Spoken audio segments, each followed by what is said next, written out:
If you are someone who just started out on their photography journey and is genuinely confused about the photography jargon that YouTubers and your friends in the photography business use, this video is just for you. Here are 10 photography terms that will make your life a little bit easier. Number 1, we have focal length. Now, technically speaking, focal length is the distance between your sensor and the point in your lens where all the light rays converge. Now, this was a technical definition. How does it affect your photography? Well, in two major ways. Number one, a lower focal length, aka 16, 18 or 24 millimeters, will give you a wider field of view. If you go to a higher focal length, 100, 200 millimeters, it will give you a narrower field of view. As you go higher into the focal ranges, your field of view becomes narrow and narrower. This is one way. However, there is another way that is very less talked about unless you are into advanced photography. I'm going to share it. Focal length also compresses the background, aka if you have person and you have something in the background, focal length will make the things in the background appear much closer to your subject, aka shooting at a higher focal length will make the things in your background appear much closer to your subject than it really is. So let's say you're shooting in front of the Eiffel Tower and you want to make your subject look really close to the Eiffel Tower, but you just couldn't get there for whatever reason. You could just pick up a lens with a real long focal length and shoot. That will make the Eiffel Tower come closer. This is something that you would do very good to remember.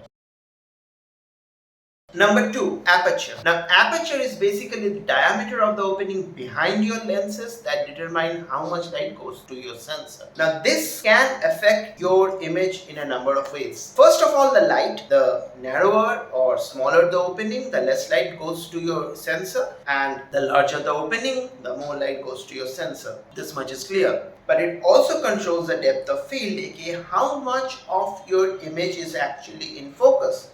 So if you want to show the background, let's say you are, as I said before, in front of Eiffel Tower and you want to tell people that I was in front of the Eiffel Tower, you would want your friends to shoot a photo of you with a higher aperture, let's say 5.6 or f8, depending on the camera and the time, etc., to keep the Eiffel Tower in focus so people know that it's not just a random electric pole or a radio tower. On the other hand, if you are not willing to show where you are and you just want to blur the background, then you go with as low of an aperture as you can and you blur the background, keeping your focus sharp on the subject. While we are on the topic of depth of field, remember shooting at a higher focal length, aka 100 to 100 millimeters, will also give you a shallower depth of field, and shooting at a lower focal length, aka wider field of view at 16 or 18 millimeters, will give you a much more deeper field of depth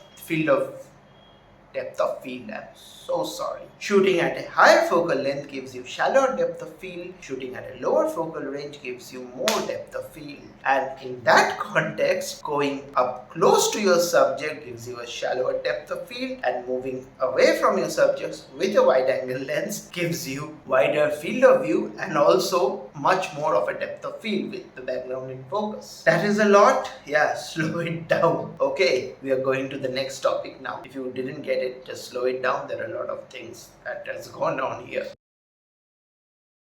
Number 3, shutter speed. Now, shutter speed is how fast the shutter closes in front of your sensor. Now, this is also another part of the exposure triangle, which means this will also determine how much light goes into your sensor just as much the aperture will. However, there's a catch. This is very much linked to the speed of the capture, aka a higher shutter speed will more likely, in addition to letting less light in your image, will also freeze action. So if you're shooting fast-paced actions, football, cricket, any kind of sports, anything that you want where there's fast-paced action, you go for high shutter speeds. However, if you're shooting a waterfall or a light trail, you go for lower shutter speed to get that flow captured in a still image. Got it? Okay, next thing. Next up, ISO. This is another part of the exposure triangle. ISO doesn't actually change how much light your sensor is getting. It just changes the sensitivity of the sensor to the light. Okay, doesn't make any sense? Okay, I'll tell you. ISO is like an amplifier. Think of it as a volume button to your music system. So if you turn up the volume or turn down the volume, the singer isn't singing any louder or lower. It's just your speakers going louder or lower. Get it? Good. ISO just amplifies the light signal or dumbs down the light signal received by your sensor in accordance to what you prefer. That's all. To the next point.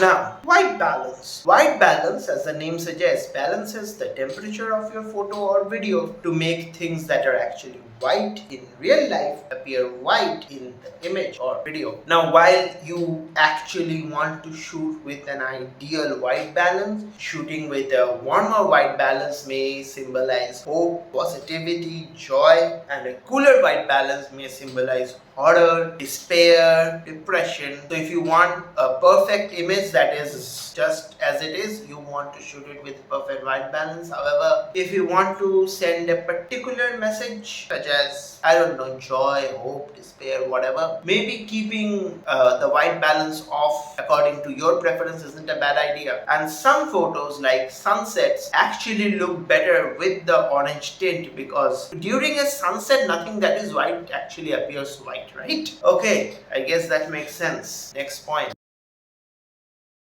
Next up, RAW versus JPEG. What is it? Well, a JPEG is essentially an image that has all the unnecessary information from the camera cut out to preserve space while giving you a very usable quality of image. A RAW image, on the other hand, looks very similar to a JPEG when looked at it with the normal human eye, but it still has all the data that was from the original camera, even if it's not showing it. So what's the difference? First of all, RAW images are a lot heavier, a lot bigger file sizes. However, this gives you a lot of wiggle room when you are trying to edit it. So maybe you have messed up the exposure really bad. You can fix it because the original data regarding to the highlights and the shadows are still present, which is not present in a JPEG. So as a photographer or an editor, RAW images give you a lot of wiggle room and room for correction, which is not true for a JPEG. Therefore, always shoot RAW. You never know what kind of image will turn out,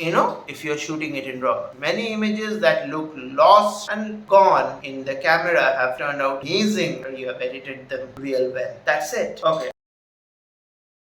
Another concept is exposing to the right, although I don't really agree to it a lot, but here's what it means. So basically, when you are working with an image or you are taking a photograph, you want to overexpose it just a tad bit. This helps you keep some shadow details, because when you don't have the shadow details in camera and then you try to recover it in post, it gives a lot of noise that you don't ideally want, which is why you expose it a little bit to the right, aka you make it a little bit overexposed so that the details in your shadows are still there without making it too noisy in post. Get it? Pretty good. But there's a problem. If you're shooting out in the open sun, it is better to expose to the left, aka underexpose your photos a bit than to overexpose. Why? Because in this case the opposite happens. In bright sun, it is very much possible to blow out the highlights, aka have complete white patches with no data in them, than it is possible to have complete dark patches, because again you are in the bright white outdoor sun. How can you have like absolute dark patches? It's very rare. While it is absolutely possible to have completely blown out highlights. So yeah, if you are out in the open sun, absolute blaring heat going on, please expose to the left. Otherwise, in all other cases, overexpose a bit. It will make your images look better.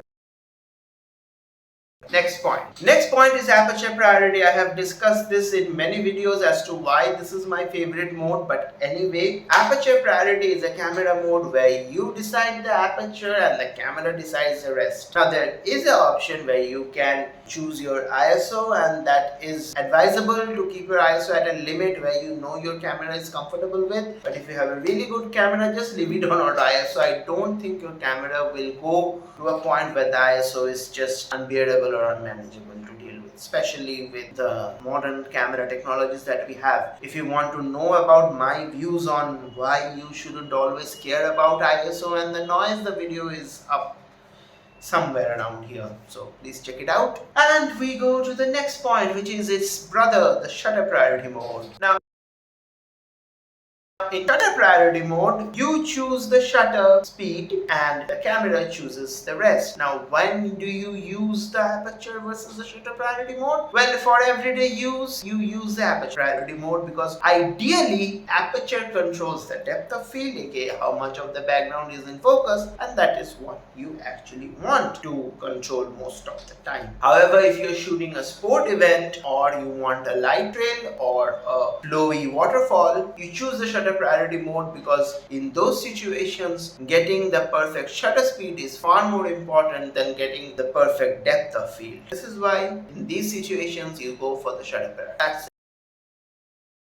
And then we come to the final point of this video, which is the manual mode. And manual mode is the bread and butter of us photographers. If you don't know how to shoot in manual, you are a photography peasant. I'm just joking, you're not a peasant. Anyway, manual mode gives you the most control over your images, in terms of shutter speed, aperture, ISO, white balance. You can also set your white balance according to Kelvin, which is something that we love to do. Anyway, this gives you a lot of control, but one problem with this mode is it will also require a lot of time. You will require a lot of prep time, especially when we go to weddings. We would take few test shots to see what kind of white balance goes in these situations, what kind of shutter speed or aperture goes well with these kind of situations. Sometimes it has happened where we are shooting inside and then suddenly something happened and we went out in the sun or in the darkness because it was at night and we forgot to change our settings, and the first two shots were either completely white or completely black. So yes, it is a lot of fun to shoot with the shutter with the manual mode, but you have to be a little bit of an experienced photographer and you have to be very careful and remember where you are moving about with the settings. With that said, you should definitely try and use the manual mode, because that will give you the best understanding of what happens when you change each of these settings and what kind of results can you expect with different types of shutter speed and aperture combinations. With that said, that's it for today. I'll see you in the next one. Thank you for watching. Subscribe, follow me on Instagram please, and see you in the next one.